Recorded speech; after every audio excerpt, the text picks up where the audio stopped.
man gave a Sufi mystic a present, a golden bowl with a beautiful fish in it.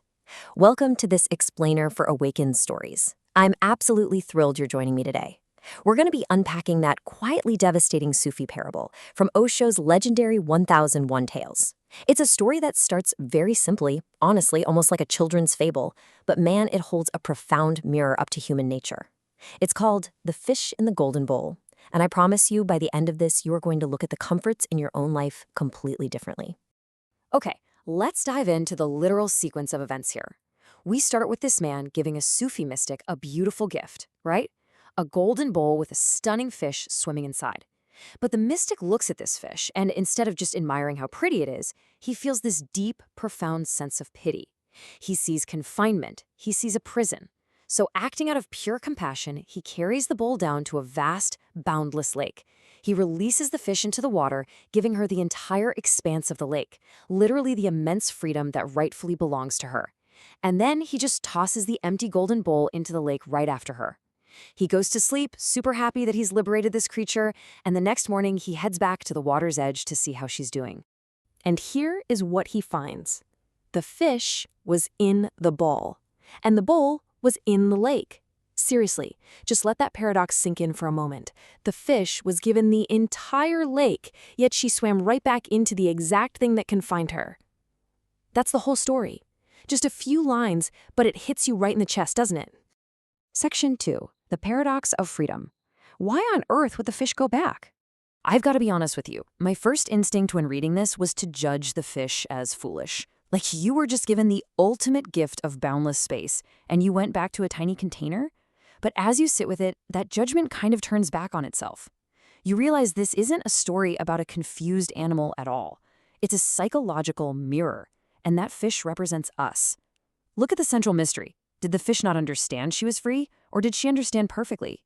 Our instinct is to just assume she was ignorant, right? That she couldn't comprehend the lake. But the Sufi tradition suggests something much deeper. She wasn't deceived. She didn't return out of ignorance. She returned out of a terrifying awareness of her own liberation. Let's contrast the literal elements we're looking at here. On one side, we have the bowl, which unmistakably represents imprisonment. On the other, the lake, representing ultimate, boundless freedom. The mystic didn't just open a door, he placed her directly in the vastness of the space that naturally belonged to her. Yet, faced with the entire lake, she actively rejected it and chose the imprisonment of the bowl. We have to figure out why. Which brings us to Section 3, the core philosophy. The terror of the boundless. To really grasp this terror, we have to pull away from the literal water and look at the psychological truth of human nature that Osho uncovers when discussing the songs of Kabir. We're moving from a story about a fish to a story about the human soul. Osho states, people become very afraid of freedom, more afraid than of anything else. This is his central thesis, and it's brilliant. This explainer isn't about physical cages with iron bars. It's about a deeply rooted, almost instinctual human fear of true liberation. You know, we say we want to be free, we fight for freedom, we write songs about it, but when faced with it, completely unfiltered and unstructured, we panic. So how does this break down the anatomy of our own confinements? Think about the bowl. What is it really? It's known. It's predictable. It has edges you can actually touch and feel. Even if you trace the same circle 10,000 times, you know exactly where you are. It feels safe. Now compare that to the lake. The lake is unknown. It's completely structureless. It has no boundaries you can rely on. Freedom is frightening precisely because it lacks those comforting, predictable edges of the known. In the lake, you don't know where you end and the rest of the world begins. Moving into Section 4, we hit the most critical nuance of this entire explainer, the golden factor. Beautiful but dangerous prisons. Think about this for a second. The story doesn't say the fish was in a dirty puddle or some rusted tin can. It was a golden bowl. It's not an ugly cage, it's magnificent, it shines. And this brilliantly illustrates our modern reality. What are the modern golden bowls in our own lives? It might be a highly comfortable but completely unfulfilling job that pays the bills perfectly. It could be a predictable but stagnant relationship that lacks genuine fire but offers total security. Or maybe it's just a safe but limiting identity, a neat little story you tell yourself about who you are that keeps you playing small. Our everyday confinements are often genuinely good things. They have value. And that is exactly what makes them so incredibly difficult to leave. And this leads us to a really tough question, one you kind of have to wrestle with when analyzing this text. Was tossing the bowl into the lake an act of kindness or cruelty? The mystic threw it in alongside her.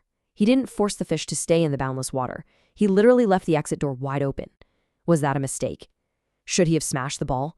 Or was leaving the bowl there simply a necessary mirror? By leaving it, the mystic allowed the fish's ultimate choice to be revealed. If the bowl wasn't there, she would just be swimming in the lake by force. Because it was there, we actually get to see her true desire. This builds to our ultimate definition of what's happening here. Freedom is not a state that is given or taken, not at all. It's a reality that is either actively chosen or quietly refused.